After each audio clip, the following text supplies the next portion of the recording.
meyakini adanya hari kiamat di mana alam semesta beserta isinya hancur. Tak ada yang mengetahui kapan datangnya hari akhir itu, melainkan hanya Allah SWT semesta. Tetapi Allah melalui Nabi SWT telah menginformasikan sejumlah tanda-tanda datangnya hari kiamat. Dalam buku Belajar Akidah Akhlak oleh Muhammad Asraruddin Al-Jumhuri dijelaskan bahwa hari kiamat dibagi menjadi dua macam. Salah satunya adalah kiamat surga.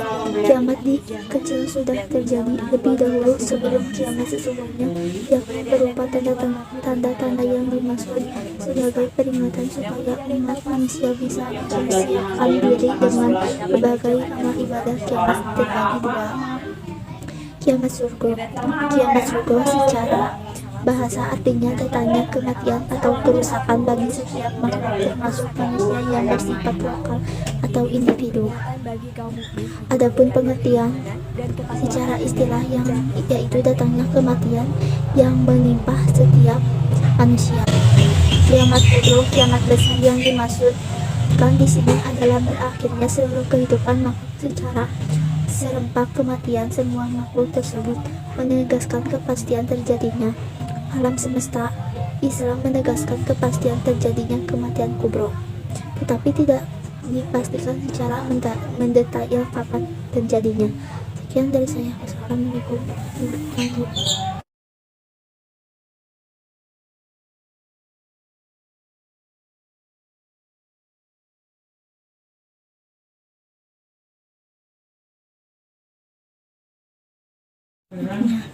Tanda-tanda datangnya hari kiamat. Tanda kecil. Diutusnya Rasulullah SAW sebagai penutup cara Nabi Rasul. 2. Segala urusan dipegang oleh yang bukan ahlinya. 3. Sungguh Allah berubah menjadi emas. 4. Baitul Maqdis dikuasai umat Islam. 5. Banyak terjadinya pembunuhan. 6. Perang antara Yahudi dan umat Islam. 7. Banyak terjadinya fitnah. 8. Sedikit ilmu agama karena ilmu tersebut telah diangkat. 9. Merembahnya perzinaan. 10. Jumlah kaum wanita lebih banyak daripada pria dan lain-lainnya.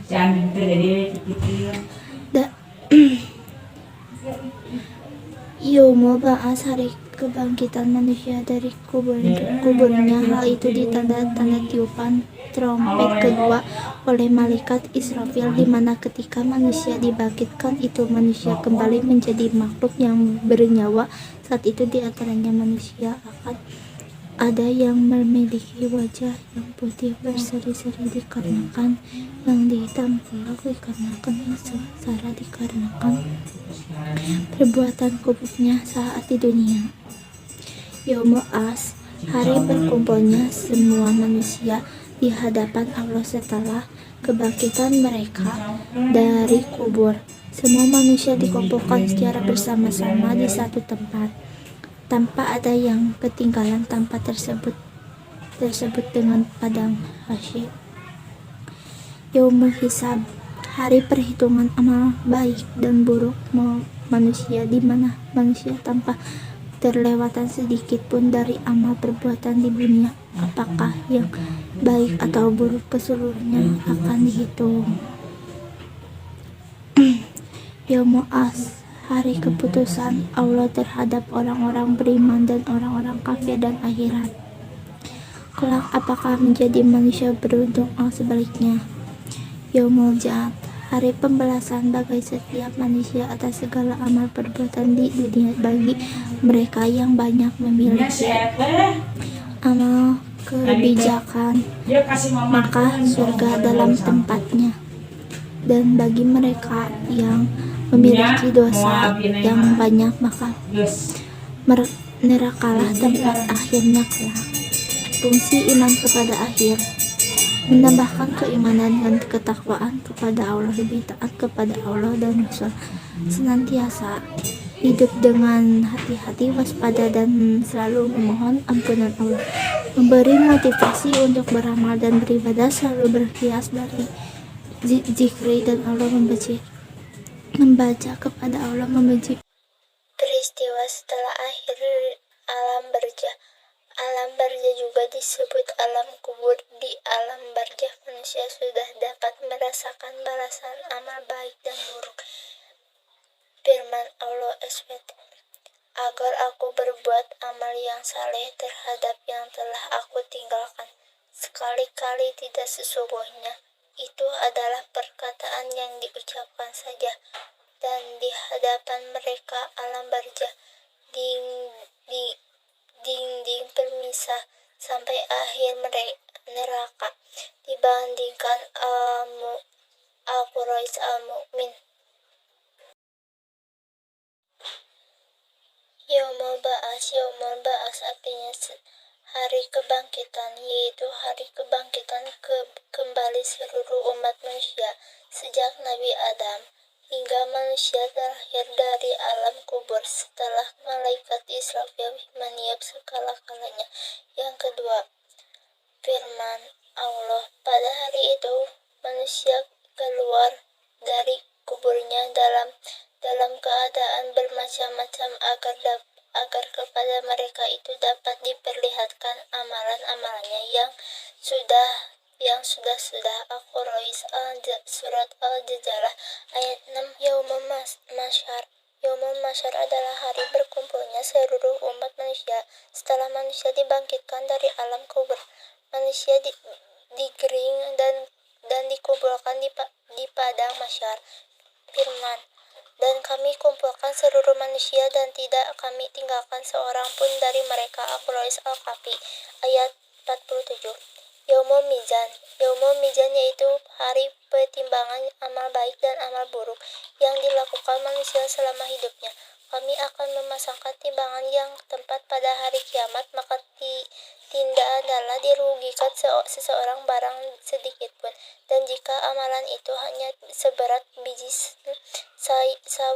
sawi pun, pasti kami mendatangkan pahalanya dan cukupkan kami sebagai pembuatan perhitungan. Al-Quraish An-Nabiyah ayat 47. Yaumul Hisab artinya hari perhitungan amal baik dan amal buruk yang dilakukan selama hidupnya. Pada hari itu, tiap-tiap jiwa diberikan balasan dengan apa yang diusahakan. Tidak ada yang dirugikan pada hari ini. Sesungguhnya Allah amat secepatnya hisab. Al-Quraish Al-Mu'min ayat 17. Siratal Mustaqim. Sirat adalah jalan ataupun jembatan penentu dari setiap manusia setelah diperhitungkan dan dipertimbangkan perbuatan baik buruknya. Sirat tersebut menentukan manusia masuk surga atau neraka. Surga dan neraka. Surga dan neraka adalah tempat terakhir yang diciptakan oleh Allah Subhanahu wa Ta'ala untuk memberikan balasan atas perbuatan manusia semasa di hidup. Hikmah beriman pada akhir, penambahan iman serta ketakwaan kepada Allah, lebih taat kepada Allah dan Rasulullah dengan menghindarkan diri dari perbuatan maksiat, senantiasa hidup dengan hati-hati, waspada, dan selalu meminta ampunan kepada Allah Subhanahu wa Ta'ala, memberikan motivasi untuk beramal dan beribadah karena segala perbuatan baik akan mendapatkan balasan di akhirat, selalu menghiasi dari dengan berzikir kepada Allah Subhanahu wa Ta'ala, sehingga jika menjadi tentang Ahmadi Wahid Masrum.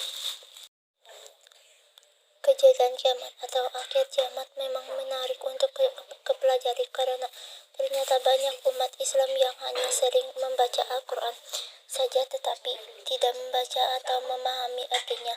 Banyak kejadian di akhir zaman yang tidak ketahui. Terdapat 3 surat pertama pada juz 30 di dalamnya Al-Quran yang membahas tentang kiamat atau akhir zaman, yaitu Al-Quraish An-Naba,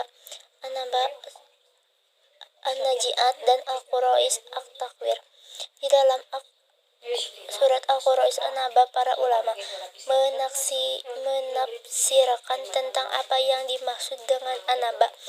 berita besar dalam hal ini ada 3 pendapat, yaitu Al-Quran, Rasulullah Nabi Muhammad SAW, dan hari kebangkitan. Dari ketiga pendapat tersebut yang dimaksud menambah berita. Sekian dari saya. Wassalamualaikum warahmatullahi wabarakatuh.